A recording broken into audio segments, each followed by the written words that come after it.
Actually, weirdly enough, my father did paint this originally as the sign for his antiquarian bookshop in 1976. And me and my brothers all have the same tattoo. Fact, not fiction. There we are, you see. Yeah, wow. That's an actual thing. So, that's an actual thing. So, look, today we are going to be talking about simplification, aren't we, Thom? We are indeed. And if you don't know Thom and I'm Alex Asher, CEO of LearnCube. We specialize in a virtual classroom and online school software made for language teachers and language schools.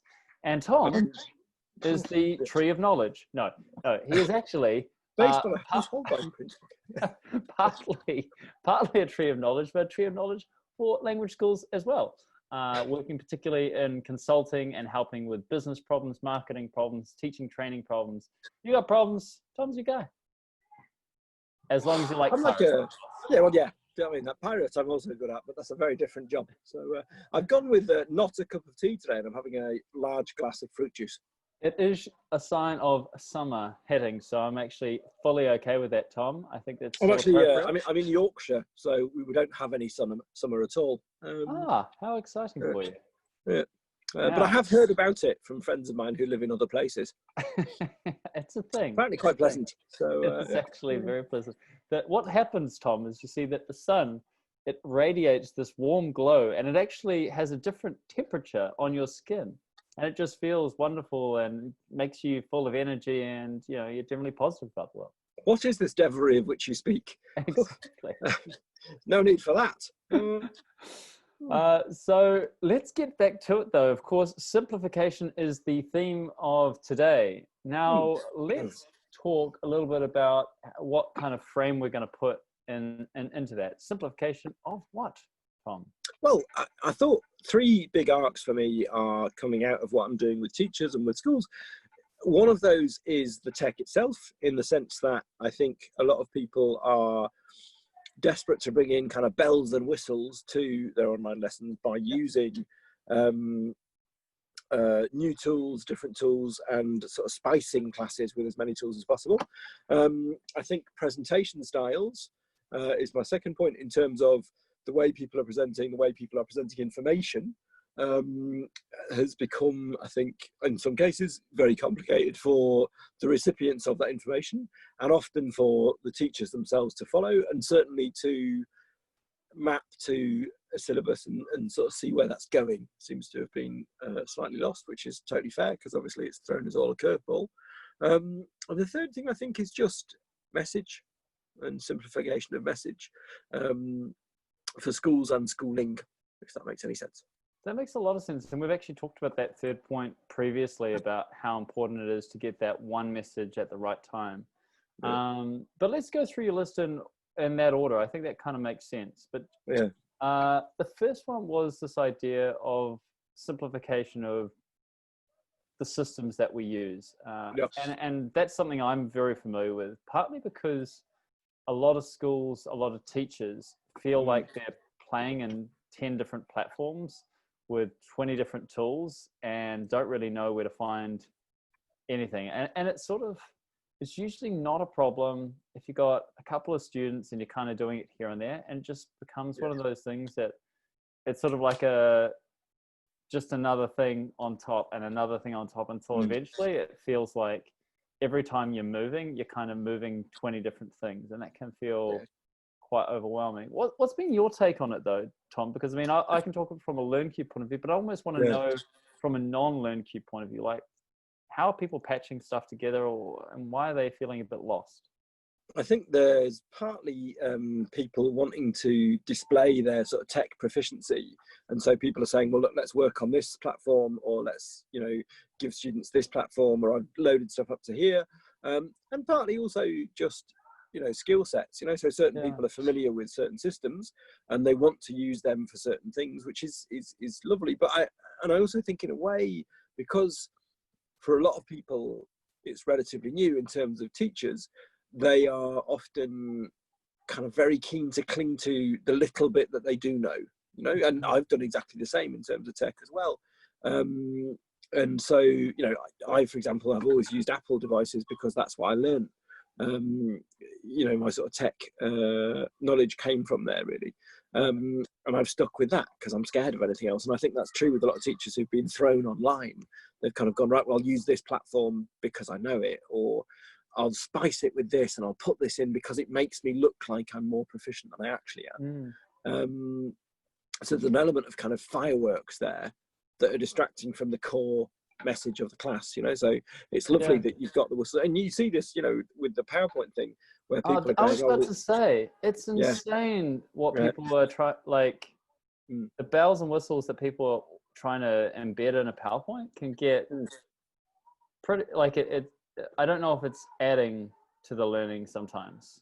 Yeah, I mean, it's hard, isn't it? I at conferences, obviously when there were conferences, but I never used PowerPoint, which people always kind of were either in awe of or terrified by, particularly clients who were saying, oh, can you give us a talk? Can you show us PowerPoint? I don't have any slides. What? Yeah, and people kind of go, and they're right sometimes, you know. But the thing there was not that I wanted to be radical and different, but just that I was unsure of the tech and I'd been let down by the tech on a number of times. So I just thought, you know, and also I knew that every conference I went to, everybody would use PowerPoint. So by not doing that, it gave me an opportunity to kind of carve out a niche, you know. And I think that's really interesting with teachers now, because the online platform does let us loose from two things, and it lets us loose from the dynamic of us being at the front of the room, because obviously there isn't a room, there is, you know, a space, and it also cuts us loose from having to be the person dictating the pace, the rhythm, and some of the activities. So I think that's very positive. That's really interesting. So I think I've seen it on a couple of different sort of dimensions. The first one, as you say, is PowerPoint is the thing that really kind of throws me kind of into a circle. Mainly because if you try and embed, and actually, for example, in LearnCube, at this moment, we've decided not to, like, we actually convert most PowerPoints into a PDF, because it's like, it's about simplicity for us. It's like, we know it works on everything. Whereas if you're like adding an embedded link that has like an audio from somewhere and a video from somewhere, you know, what if it doesn't work? Like, how do we get the errors? You know, there's a whole bunch of things that can kind of blow up there. Whereas, so that's just sort of one kind of thing in terms of trying to make, and it's again going back to your idea initially, which is like one message at one time as well. It's like when we're throwing like 20 different ideas into one slide, that really, I feel, does a disservice to what's not really a presentation anymore, because we're trying to move away from presenting. We're trying to move into facilitating and teaching, but it starts detracting from, you mentioned again before, like having the teacher really kind of engage and be engaged in the lesson as well. When you have too much going on the screen, like, what am I looking at? It's usually not the teacher, or it's usually not me listening. I'm too busy reading, and I think you're right there. It becomes really noisy. And I think it's a great tool, and I think there's a lot of great things that can be done with it. And I don't, you know, I don't sort of say that we should never use that kind of format at all, because I think there's a lot there in terms of skills. But for me, it doesn't work, because that's not really how but I mean, also, to be honest, on a very kind of basic level, I have epilepsy. So standing in front of a big, you know, PowerPoint projector is never a great idea for an epileptic. Do you know what I mean? There's a level of Russian roulette there. And when I'm standing in front of thousands of people at a conference, don't really want to risk that, you know? So, you know, on a purely medical level, I don't do that. But it's interesting how many people will say to me after a talk, people will say, oh, it's great that you didn't use that, as if not using PowerPoint alone was a skill. But also, what's really interesting is people would often say to me, can I have a copy of your presentation? And I'm kind of go, well, there wasn't one really, you just had to listen, you know? And that I find fascinating, you know? And it's also a level at which I think the tech can be there as a prop, which is great, and can structure what we're doing in terms of pace, in terms of direction, and that's really great. And yet I sort of, in terms of teaching, often feel that we shouldn't wing it and we shouldn't freewheel, because I don't think those are useful things to do. But I do think we should be organic in terms of allowing the students to develop not what we do, but kind of where we go with it, you know? So we can present language, which students will then work on how they use. Because I always think, when I spend a lot of time and energy to structure something and say, right, this is what you need to do with this activity, students often come back with a much better activity. And I'm like, oh, okay, can we not just do that, you know? So that flexibility, I think, is very important, isn't it? And that's very simple, much isn't it? so. That's simple to do, you know? Yeah, no, I mean, actually, and again, this is not trying to, bring up LearnCube too much, but equally there is an element of like that flexibility there. Like even just the idea of having different workspaces for, and being able to flick between ideas is a really key principle for what we do. Now, I'm sure that there are other ways that other platforms might address that. There's very smart teachers that know their platforms and can kind of maybe figure out a way of doing it as well. But I think definitely there's an element of, yes, you want to have some kind of, from what I've seen, now this is only from my experience, but it is really helpful to have a piece of structure, but that structure is not like, it's like creating the frame, but not necessarily writing all the exact details of exactly what somebody is going to do during that session. So enabling a certain level, as you said before, flexibility and being able to expand on an idea and make it better with your student group, or potentially sometimes you need to make what's a big idea into a smaller, simpler idea because the class is just not going to get it otherwise. So I kind of definitely buy into that, and certainly has been echoing the experience I've heard from other teachers using LearnCube and other teachers just in general teaching online. It's funny because the non-LearnCube experience for me, in terms of people I'm working with and talking to, the people that are not using it and not using that kind of central platform are often finding real problems in terms of where information is kept and where information is stored. There's not a repository of what's happened in the class or who was there and that sort of stuff. So that's across several formats or several different mediums, and that is a worry and that is a concern in terms of like basic stuff like safeguarding, but also just, you know, the level of work in terms of, you know, the places people have to go to find things across 4 or 5 systems is frustrating, and that's annoying, and people are often putting stuff in the wrong place. So having that in one place is, I think, appealing. Do you know what I mean? Yeah, and I think where we've seen it as well is, particularly if you're relying on a tool that needs screen sharing, that means everything has to be on the desktop, or at least accessible on the desktop of the teacher. And I mean, I've got a pretty bad desktop at times as well, but like trying to find stuff really quickly, if it's not already there, is a real challenge. And I think it can look really unprofessional as well. That's also another reason that I don't use tech for presentations, because I once saw somebody do that and they were scrabbling about trying to find their thing, and they did find a picture. I don't want to give you, you know, let's just say it wasn't a picture that you would want a large group of people to see. Well, maybe you would, but the person responsible was deeply embarrassed. And although, to be honest, I thought they came out well from it as a display, but you know, it was difficult because the presentation they then gave was really great, but nobody talked about anything other than the picture that they'd shown us in advance. Oh my gosh! So and you do not want to repeat that as your like signature mark. Oh, and here, by the way, is this embarrassing picture of me again? Good Lord! Okay, it looks like we're going to break that coffee table in that shot. Yeah, no, that's not ideal, I think. Oh wow!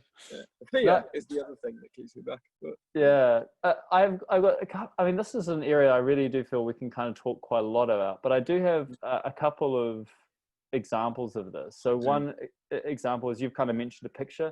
Sometimes people are screen sharing their email. Like that's also like, you're basically sharing the screen of potential like emails of students, emails of people that you're working with, invoices, who knows what's coming in, and some of those subject lines anyway. So I think part of that is, that's just one example. And I think there was the other aspect, I did want to kind of jump on this one, is I do feel that there's some people like really not having much confidence at all teaching online, and some people are probably kind of overconfident as well. And what I mean by that is, look, actually the best metaphor for me is my cooking. Like I thought I was a good cook until I had a comparison with my wife, and now I'm like feeling properly incompetent in like my cooking. Now that's just my own problems, but in teaching, I think it has an element there too. And a lot of online teaching at the moment is happening very much in silos. There are Yeah. some schools that are really kind of sharing. If you're an independent tutor, you probably have no idea what other people are doing. You're just doing whatever came naturally to you in the first place and then continuing with that. If you are in a school, unless you've got good systems, you've probably never been trained on it in the first place. And then maybe you have no feedback loop other than saying, yes, I did this presentation and it worked for me.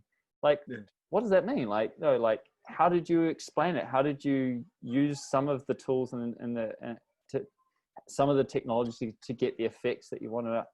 I mean, what we're trying to do with LearnCube is a little bit like that in a way. It's sort of like, yeah, look, if you want to use the most simple tool, and we're almost experiencing this right now in this Zoom call, like I'm finding that we don't need slides because we're really talking about a topic we really understand and we can visualize in our heads.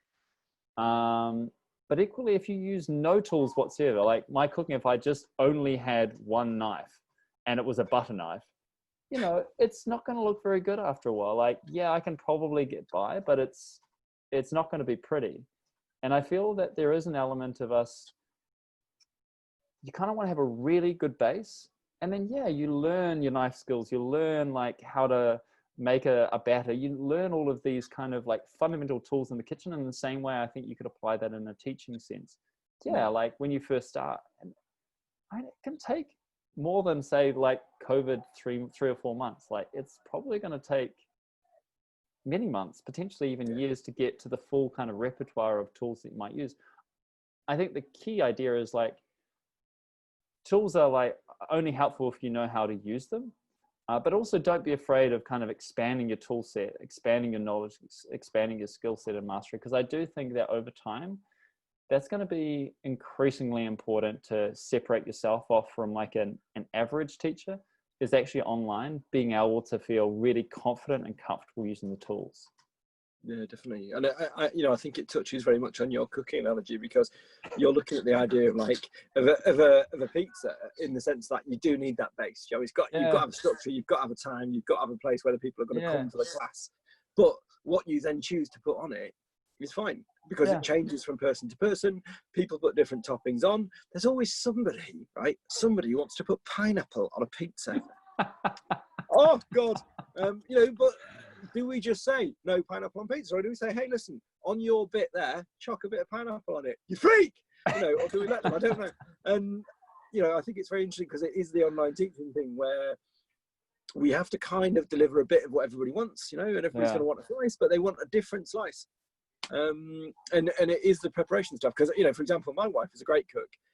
I'm also a great cook, right? And I've worked in restaurants, so when I cook, there's 10 minutes of blazing action, right? It's just a blur. I'm not visible to the human eye. Very loud music, and then dinner, and I've tidied everything up because it's a restaurant, right? So when I used to work in restaurants, all the senior chefs who were obviously significantly better were also really frightening. So I cleared everything up, right? And that's still me. When I cook, I can still hear this guy called Yves standing behind me and shouting at me in very, very rude French. And I've still got that on my shoulder. So I was kind of, really quickly, jump blur of action. And when my wife cooks, it looks like we've been burgled. So, but the food is great. Do you know what I mean? So, it's, and I think that's the same with teaching, isn't it? That we do, if you look at your colleagues' desks, if you look at, there is the stuff that's everywhere, but they've come out with this great thing. Or there's people who kind of go, and that zen going through there. And I think simplification is a really important part of teaching in some ways, because particularly with unfamiliar formats or unfamiliar materials, which we've all been thrown at in the last few months, it is, there is a temptation to kind of think, right, well, the whistles, the bells, the gimmicks, the fireworks, and actually you sort of think, it's all right. What you want to do is make sure they've had a class and make sure they've got things from it. And that's quite simple to do. It's all right. Nobody needs anchovies. Right there. My wife would 100% agree with you on the anchovies. Yeah. I'm still kind of like, I add them for just thrill factor. Like I don't really like them, but I'm like, that was a bit out there. Enough about my pizza toppings. That's a hard Topic two. Yeah. We've talked a lot about technology, which I actually really, obviously, I find that really fascinating, and I think we can go a long way with that. Tell me about your kind of second point with simplification.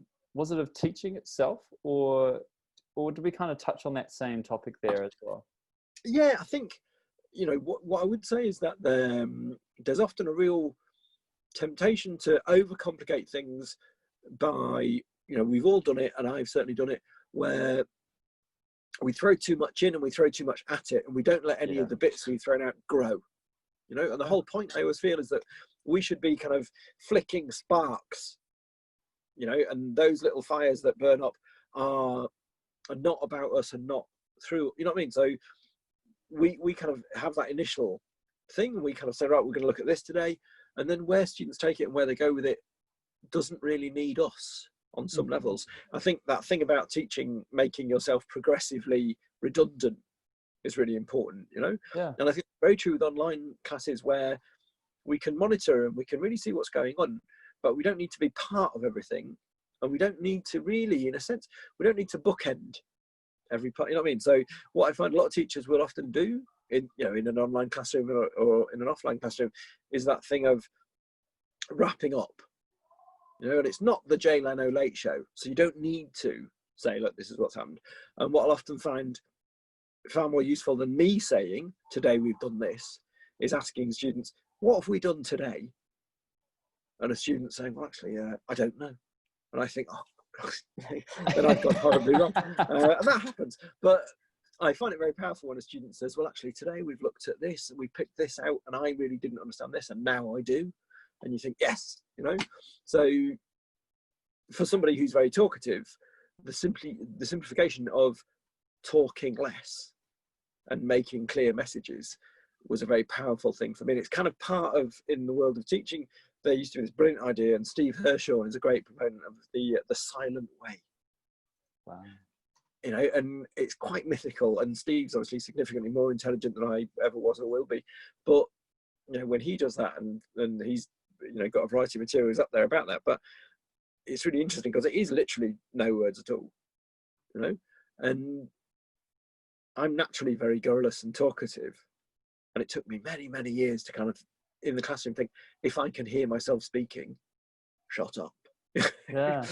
Well, it's been, just on that topic, we've been, over many years, been working on ways that we can even start building out those insights. So how can we even reflect back to the teacher what the student talk time is? So we do that in our platform.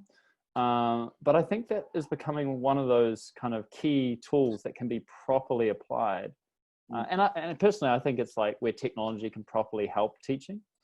But I really like that idea, which is this, how do we get the students talking more rather than the teachers trying to talk more or present more? Instead of us thinking that teaching is like, oh, it was an effective class because I got through all of my material, instead of kind of maybe like, it was an effective class because the student took more away from that class than they've taken away from maybe other classes, or they really took a lot. And I really loved your point there, instead of bookending, which I was like, I'm unsure on this, Tom, because I was like, no, I think it's really important to like set the stage, and at the end of that, ideally reflect back on what you've talked about, because we're goldfish in our brains. And so like, it's sort of just about reaffirming that. But then you're like, yeah, but you can still do that by getting the students to do that process for you and with you, rather than just being passive parts of your bookending everything and trying to own and control everything. I think that was a really nice point there. Well, in a way, it's something that I feel strongly about, because, who's the class for and who does it belong to?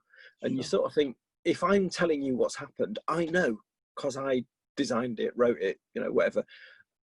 Whereas if you've experienced that and you can come back to me, that's much more meaningful. And simpler, no? Because it shows the information is transferred. Yeah, I really like that. And so then that last point on simplicity was just around schools and their messaging. But before you jump into that, I really thought that this simplification idea around technology, around teaching itself, that really does apply to schools. So if a school makes the systems and technology and teaching really complicated, it is hard to manage a kind of consistent process. Okay.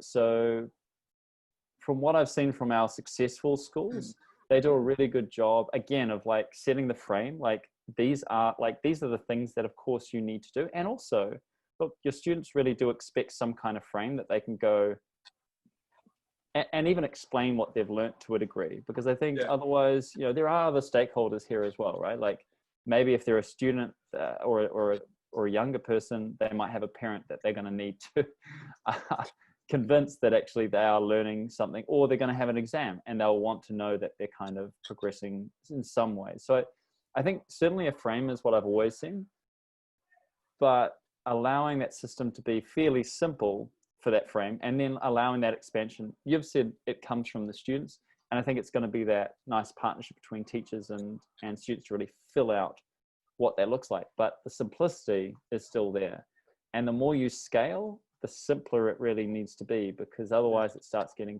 properly all over there. Like it's, you kind of mentioned the idea of the metaphor before with cooking. Now, you cook very different to other people, but you have, it sounds like you've got quite a process for doing it. And at the end of it, you clean it all up and it kind of looks good. Now, you can have a restaurant with many Toms, but at the moment, from what I'm hearing about your wife, which sounds like me, by the way, you can't have many Tom's wives building the kitchen because it's not simple. It's kind of all over the show, and there's a really good outcome potentially. Yeah. But equally, it is harder for a school to be like, and you can expect that every single time. Like there is an element. Yeah, definitely. That's so true, isn't it? Yeah, that's so true. And I think it's the intangible, the intangible factors of schooling are always the teachers, because the teachers are key to the whole experience. And what's really interesting is teachers seeing themselves very much as the focal point of a school, and then the people that do the accommodation, the people that do the booking your transfer from the airport, the people that do your visa, the people, and so that kind of all coming together, has to be a simple message about what this group does, and what this school is. And that's very true, in the academic stuff. Why are you a school anybody wants to come to? Why are you a school?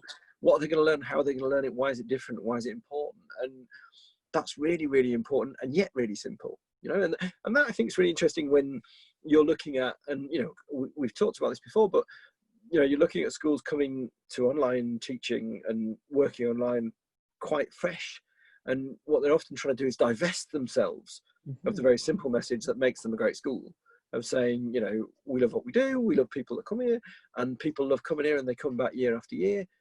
And then you think, well, it's online, so it's not that, so and you say, no, it's really important to kind of grab hold of that and make sure people get that simple message, don't they? And I think it is, again, that thing where we're looking at automation, meaning impersonal, it all has to automatically be impersonal, and I don't think that's true. I think what really is special about the online platform is how intimate that can be in terms of building rapport and relationships with students, with clients, with agents, and with stakeholders like parents. It makes a massive difference that they can get updates very easily, very quickly from systems that say, look, this has happened, they've done this, and they've produced this. And that, I think, is a great step forward. Yeah, and it does simplify things for sure. I think one of the other ideas that you kind of popped into was